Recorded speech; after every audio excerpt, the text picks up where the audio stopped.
So there's a lot of crap that's marketed for bunnies that's no good for them. Serves no purpose, it's unhealthy, it sucks. So here's the no frills version of what you need for the new bunny that you're bringing home. Stuff that's actually necessary.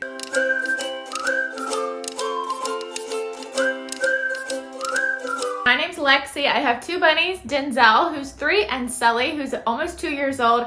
And this is exactly what I would go and get if I was bringing them home for the very first time. Very first thing that you are gonna need for your brand new bunny is a place to put them. They're gonna need some sort of living headquarters that is their home base. Do you remember what I said in the beginning of the video? There's a lot of stuff that's marketed for bunnies that's just not good for them. And one of those things is rabbit cages. Rabbit cages do not provide enough space for bunnies. Nowhere near enough space is what they need. Instead of a cage, I would recommend getting them an X-pen. An X-pen is typically an exercise playpen made for dogs, but it works really well for bunnies.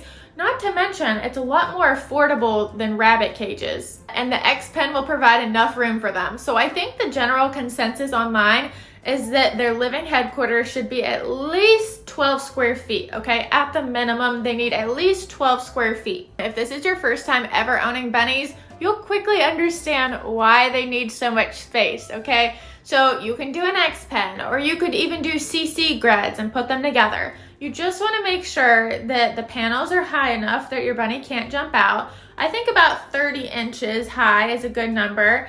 And you also want to make sure that the panels aren't too wide to where your bunny can slip through or even get their head in. Also important to note here is that bunnies are not big fans of hard floors. They don't have those pads on the bottom of their feet like dogs and cats do that are going to give them some grip and traction on hard floors.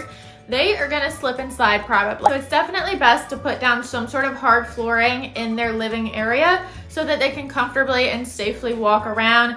In the past, I have used just simply old towels because they're very easy to change out. If they have an accident on them, I can wash them and replace them with new towels. There's plenty of flooring options that you can use. I think it really just comes down to your preference and what works best for you, what's easy for you to clean, because they definitely are going to be having accidents, at least until they're potty trained. Just make sure that the flooring in their pen, their living area, is easy for them to walk on, it's easy for you to clean, and they're not going to chew on it. So now you have their living headquarters set up. Now we need to put some stuff in it. One of the things that you're gonna need is a litter box. Believe it or not, bunnies can in fact learn how to use a litter box.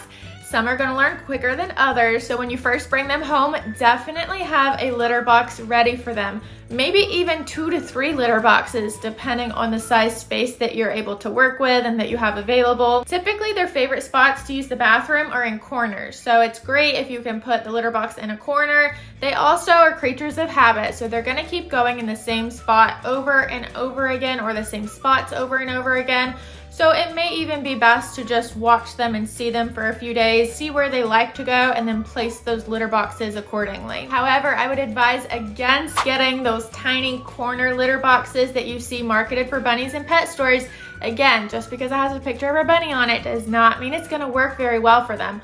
Those tiny corner boxes are just way too small for them. If they can't do a 360 turn in the litter box, it's too small. I just use a large plastic storage container for mine and it works perfectly. Super inexpensive. I can replace it if need be, but it lasts for a very long time. In the litter box, you're gonna need to put some sort of bedding, some sort of litter on the bottom that's absorbent and also bunny safe.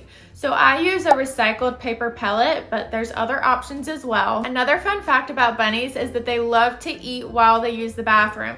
So you're gonna need to have some hay either in the litter box itself or around the litter box while they have access to it from the litter box, because wherever you place their hay, they're gonna be using the bathroom. And this leads me into the next thing that is absolutely essential for all bunnies, and that is hay.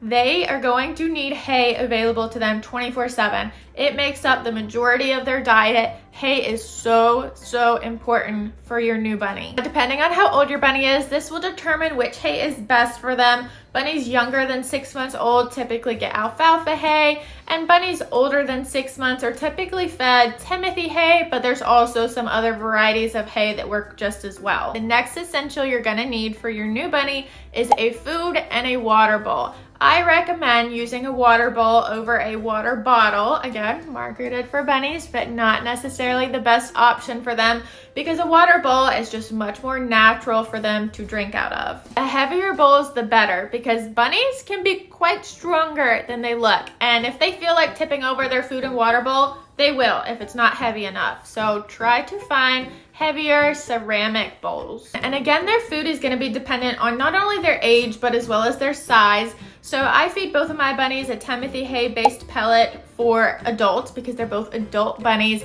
And I give them a very, very small portion because, like I said earlier, the majority of a bunny's diet should be hay. It's like 80% of their diet should consist of hay. So their pellets and vegetables should make up a very small portion of their overall diet in comparison. Still focusing on their main living headquarters, they're gonna need some toys and things to chew on. And they're also going to need at least one place to hide. Bunnies are prey animals. They can be quite skittish, and making sure that they have at least one space to hide where they're fully covered is going to make such a big difference for them and making them feel safe and comfortable in their own living space. Bunny castles are a great option for hiding, and they're really cute, but at the end of the day, you really don't need anything fancy as long as they can hide under it and it's something safe in case they chew on it. Chew toys are extremely important for bunnies because their teeth never stop growing.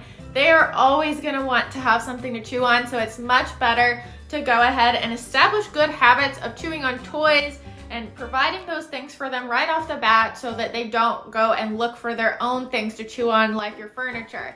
And bunny toys really don't need to be very expensive. A lot of toys for rabbits are made from natural materials, which is so good. Even cardboard toys work really well for them. My bunnies particularly love anything with seagrass in it. So again, just keep in mind if you're looking for toys either at the pet store or online, stay away from anything that's artificially colored or dyed and stick with those natural toys. Toys are a great source of enrichment for your bunny, so not only do they help with those chewing behaviors, but it helps keep them physically and mentally stimulated. Now moving on to just a few things that you're gonna need outside of your bunny's main living area.